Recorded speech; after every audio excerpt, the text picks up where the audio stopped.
जय श्री महाकाल। जय श्री महाकाल। आदेश। तो ये हैं शिवाशीष जी, आप इनसे परिचित भी हैं। कल के लाइव में या जो अभी लाइव आया था उस लाइव में ये थे और इनसे चर्चा भी हुई थी और आप सब जुड़े हुए थे उस लाइव में। तो इन्होंने कल रात्रि यानी 9 फरवरी को अमावस्या को अपनी साधना संपन्न की और वो साधना थी महाप्रेत की साधना। महाप्रेत यानी तमपिशाच, जिनके नीचे 50,000 प्रेत काम करते हैं। इस साधना से साधक को क्या लाभ होता है वो वीडियो के माध्यम से आप सभी को बता दिया गया है और उस पर कई बार चर्चा हो चुकी है। कई बार वात्सा जी ने लाइव में भी तमपिशाच के विषय में विस्तृत रूप से चर्चा की है और उसके विषय में जो जानकारी थी वो आप सभी लोग विस्तृत रूप से जानते हैं। फिर भी एक छोटी सी चर्चा करते हैं कि शिवाशीष जी, जैसे आपने इस साधना को चुना जो महाप्रेत की साधना है, तो इसमें आपको क्या ऐसी जिज्ञासा रही या क्या आपको इसमें संभावना नजर आई जो आपने इस साधना को चुना था? इस साधना को चुनने का मेरा विशेष कारण तो ये था कि इसमें कार्य सिद्धि का जो विस्तृत कवरेज है, मतलब कि कार्य सिद्धि सहजता से हो सकता है और दूसरा शत्रु पक्ष से सुरक्षा, तंत्र वगैरह से, सभी चीजों से सुरक्षा। तो एक प्रकार से ऑल ओवर, मतलब मेरे हिसाब से ये ऑल ओवर पैकेज है कि आपका काम भी होगा, तंत्रवार से भी सुरक्षित रहेंगे। बाकी इसी को मैंने सोचते हुए इसको चूज किया। उसके अलावा कुछ कुछ जैसे दैनिक जीवन में भी कुछ काम रहता है जी। और इस एनर्जी का मैं एक और एस्पेक्ट सोचा कि किसी को भी मान के चलिए कोई ड्रग एडिक्ट है जी, तो उसको हम हीलिंग दे के उसको 3 महीना तक तो कम से कम ड्रग छुड़ा सकते हैं जी। बिल्कुल, मतलब ऐसे भी इससे कार्य लेना संभव है। ये मतलब मैंने सोचा और इसको फिर बुक कराया जी। इसके अलावा छोटे छोटे कुछ कुछ कार्य रहते हैं मेरे, कि जैसे किसी का कोई मुझे फोन करता है, कोई मेरा मित्र है, वो बोलता है कि मेरा बहुत समय से पेमेंट नहीं हो पा रहा है, वहां मेरा पैसा फंसा है जी। आप कुछ मदद कर देंगे क्या? तो ऐसे लोग मेरे पास आते रहते हैं जी। तो मैं बहुत आसानी से वो सब केसेस टेकल कर पाऊंगा, इसलिए मैंने साधना की है मैं जी। इसलिए आपने इस साधना की बुकिंग की थी। दूसरी बात एक और है कि जब भी हम कोई प्रयोग करते हैं कार्य सिद्धि का, तो उसमें ऊर्जा लगती है, जाप लगता है और मेहनत भी लगती है। लेकिन ये साधना ऐसी साधना है कि जो भी कुछ लगना है एक बार ही लगना है और वो भी 25 मिनट जी। केवल 25 मिनट की ये साधना है और 25 मिनट में ये सिद्धि प्राप्त हो जाती है। यानी वो जो तमपिशाच हैं वो वशीभूत प्रक्रिया के आधार पे वशीकृत हो जाते हैं, वशीभूत हो जाते हैं, एक तरीके से गुलाम जैसे हो जाते हैं और इनसे आप प्रार्थना लगा के कोई भी कार्य कर सकते हैं। तो जब भी आप किसी कार्य सिद्धि का प्रयोग करते हैं तो ना आपको ऊर्जा लगानी है, ना आपको अन्य जाप करना है, कुछ नहीं करना है। केवल एक मुद्रा बनानी है और मुद्रा बनाने के बाद सीधा आदेश देना है कि तमपिशाच फला फला कार्य है, इस कार्य को देख लो और ये कार्य तत्क्षण पूर्ण हो, यानी तत्काल पूर्ण हो। और वो 5 से 6 दिन में हो जाता है। एक वीडियो था, मैंने आप सभी को विस्तृत रूप से बताया है कि अगर आप दरबार लगाते हैं, बहू सास से लड़ रही है, सास बहू से लड़ रही है, लड़की भाग गई है, लड़का बात नहीं मान रहा है, लड़का शराब पी रहा है, तमाम ऐसी समस्याएं जो छोटी छोटी समस्याएं हैं, तो उन लोगों के लिए जो कि अभी आए हुए थे रमेश जी इसी साधना को करने के लिए, तो उन्होंने इस साधना को अभी नहीं किया। क्यों नहीं किया? उनके साथ एक दिक्कत है, मेरे दिमाग से निकल गया था। 2019 में ये आए थे कपाली भैरव बाबा की साधना करने के लिए, वहां वासा जी के पास। वो साधना मैंने संपन्न कराई थी, लेकिन ये चीज दिमाग से मेरे निकल गई थी कि ये पढ़ नहीं सकते हैं। तो ये कल ही पता चला मुझे, शाम को फिर याद आया, उनसे चर्चा हुई। उनको जब जैसे ही मंत्र दिया तो बोले शास्त्री जी इसको आप ऑडियो में दीजिए। मैंने ऑडियो में दिया। अब इसमें 2 मंत्र हैं, एक खड़े होके, एक पैर पर खड़े होके उस मंत्र को 11 बार बोलना होता है। दूसरा मंत्र है जिसकी 1 माला जप करना होता है, एक और 11 आहुति देनी होती है। बस यही है प्रक्रिया पूरी साधना की।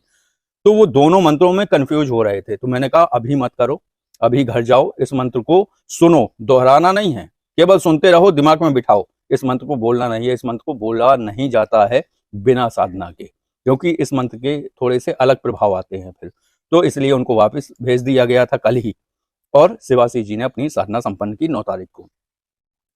तो ये वो लगाते हैं दरबार, उनके लिए ये साधना बहुत अच्छी है, क्योंकि ऐसे केस आते हैं, तमाम केस आते हैं, क्योंकि जो भी वो सिद्धि करे हैं, कपाली भैरव बाबा की जो साधना की थी उन्होंने, तो साधना से वो लोगों को ठीक करते हैं, तंत्र काट करते हैं, सब कुछ करते हैं। लेकिन ये छोटे छोटे मसले सुलभ या इनका जो है सॉर्ट आउट नहीं होते हैं, ये छोटे छोटे जो मसले हैं, तो इसके लिए इन्होंने इसको महाप्रेत साधना को चुना था रमेश जी ने, और उन्होंने अभी नहीं की है। अगली माह है वो फिर आएंगे अमावस्या पे, जो कि साधना संपन्न करेंगे। और शिवाशीष जी ने अपनी साधना संपन्न की और इस साधना से जो भी लाभ हैं वो सब आपको जो है बताए गए हैं पहले, और जो भी थोड़ी बहुत चर्चा थी इस वीडियो के माध्यम से भी आपको बताए गए। अब कर लेते हैं अनुभूतियों पर चर्चा। तो शिवाशीष जी, जब आपने आज साधना की, जैसे पिछली बार आपने साधना की तो क्या सिचुएशन बनी थी, इस बार जो साधना की तो क्या सिचुएशन बनी, और आपको अपनी जहां पे त्रुटियां हुई थी वो सभी याद थी, अब की बार ये त्रुटि नहीं करनी है, उन चीजों को आपने, उन गलतियों को नहीं दोहराया, साधना निर्विघ्न रूप से संपन्न हुई। तो इस साधना के दौरान आपकी क्या अनुभूतियां रही? पुरानी साधना का अगर अनुभूति बताऊं कि जो साधना खंडित हो गई थी, मतलब जो सफल नहीं हो पाई थी जी, उस साधना के समय कोई ऐसे मतलब पीछे से ऐसे आता था, मतलब हाफ सर्कल में जैसे कोई घूमता है ना, जो सामने नहीं आ रहा है लेकिन हाफ सर्कल में ऐसे घूम रहा है सामने सामने, तो हाफ सर्कल में कोई घूम रहा है ऐसा एहसास हो रहा था पुरानी साधना में जी। और वो साधना का भी खंडित होने का एक कारण था कि जब अति लालच हो जाता है इंसान को, मतलब कोई भी चीज प्राप्ति के पहले बहुत बड़ा प्लानिंग अपन हम बना के रख लेते हैं कि ये चीज ये मतलब मेरे पास आएगी, फिर मैं यहाँ ये जाऊंगा और ये करूंगा वो करूंगा, जितनी कथाएं मतलब हम जोड़ लेते हैं ना, तो ऊर्जाएं उन कथाओं को जान लेती हैं पहले ही। और दूसरा, जो हम लोगों ने जो प्रैक्टिस करके ऊर्जाओं को बता दिया, हम लोग एक टांग में खड़ा होना है हमको, हम जैसे ही पता चला तो हम लोग प्रैक्टिस करने लग गए। अब प्रैक्टिस करने इसी जगह में लग गए जहाँ से मतलब संतान विजिबल है। जी जी बिल्कुल। तो ऊर्जाओं को ये समझ आ गया कि ये एक पैर में खड़े होने में सक्षम नहीं है, ये लोग इसकी प्रैक्टिस कर रहे हैं। हम लोग यही डिस्कस कर रहे हैं, हम लोग फेल होंगे, गिरेंगे तो इसी में। और जैसा कि हम लोगों ने सोचा था हम लोग गिरेंगे तो इसी में, ऊर्जाओं ने उसको फलित कर दिया कि आप गिरो इसी में। जी। तो इस प्रकार से वो साधना विफल हुई थी और सिर में बहुत तेज खिंचाव था उस समय, बहुत ही तेज दर्द था सिर में। जैसे ही उस स्थल में पहुंचे उसके बाद बहुत तेज दर्द, एकदम सिर में मानो कि आदमी को चक्कर आ जाएगा कुछ देर में, तो ऐसा सिर का दर्द मेरे को मतलब बनने लग गया था उस समय। लेकिन जब इस बार मैंने साधना किया तो इस बार मैं अपनी सबसे पहले बड़ी बात यह है, अपनी सभी त्रुटियों को, जो पिछले बार साधना खंडित हुई थी उससे मैंने अपनी त्रुटियों को सीखा और पहले से प्री प्लानिंग करना बंद किया, अपने दिमाग में भी और मुंह से भी। जी जी बिल्कुल। दोनों तरफ से मैंने प्री प्लानिंग बंद कर दी कि साधना के बारे में पहले से ही बताना, या ये कर सकते हैं सोचना, या इसका प्लानिंग करना, ये प्राप्त हो जाएगा ये भी सोचना। तो मैंने ये सब सुधार पहले अपने में किया। उसके अलावा फिर बाकी तो मैंने अपनी इष्ट शक्तियों का, जो आपने जाप बताया था, तीनों जाप किया। उसके अलावा माता काली का जाप किया। उसके बाद मैंने अपनी सभी शक्तियों को बोला कि मैं साधना करने जा रहा हूँ, कृपा करें मेरा साधना को सफल करें, मेरा मदद करें, बस इतना ही बोल के मैं आ गया बाबा महादेव को बोल के। उसके बाद जब मैं साधना में खड़ा हुआ तो इस साधना का सबसे बड़ा इशू क्या रहता है, इसमें गिनतियां याद नहीं रहती। जी बिल्कुल। 11 आहुति का याद नहीं रहता, 11 परिक्रमा का याद नहीं रहता, और 11 बार जो मंत्र बोल रहा है मुद्रा बना के वो भी याद नहीं रहता। और इसमें आप काउंटर लेके भी नहीं कर सकते, काउंटर से भी दिखाई नहीं देता है क्योंकि अंधेरा रहता है। तो आपको काउंटिंग करने के लिए सबसे बड़ा इशू यही होगा, दिमाग को एनर्जीज भ्रमित करती हैं। एक चीज जो पिछली साधना में मैं सीखा था, जो मुझे समझ आया था, तो एनर्जी जो है दिमाग को भ्रमित करती हैं।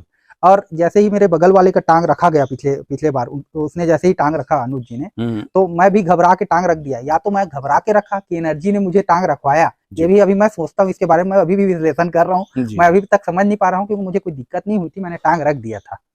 तो एनर्जीज लगता है दिमाग पर कुछ कब्जा कर लेती हैं उस समय। तो ये सब चीजें मैं झेल चुका था। तो इस बार जब मैं आया तो महादेव को, माँ आदिशक्ति को, सबको प्रार्थना लगा के जब मैं यहाँ पहुंचा, तो उसके बाद मैंने जब अनुष्ठान किया तो अनुष्ठान में मैं ऐसा कोई चीज नहीं रहा कि मेरे दिमाग में कोई चीज काबू कर पा रहा है या मैं कुछ भूल जा रहा हूँ। इवन जो 11 की काउंटिंग थी वो भी मुझे मतलब बहुत अच्छे से याद रही इस बार। एक बार ऊपर करके भी गिनती मैंने कर लिया, मतलब बिना उंगली से गिने हुए आराम से गिनती कर पाया।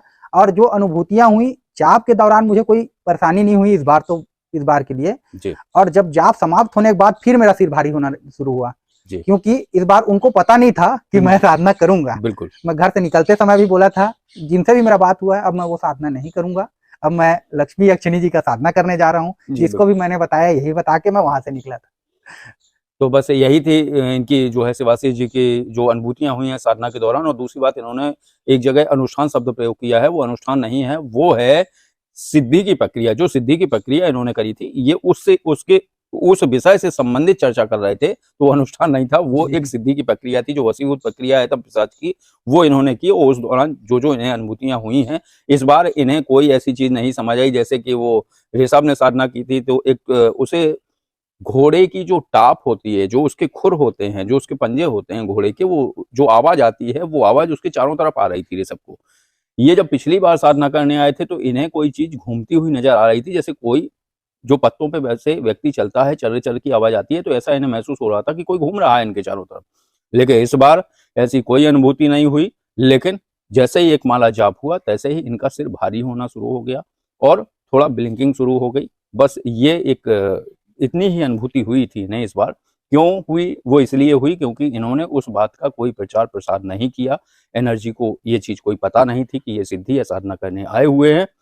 तो बस इस वीडियो को विराम देते हैं। आदेश। जय श्री महाकाल।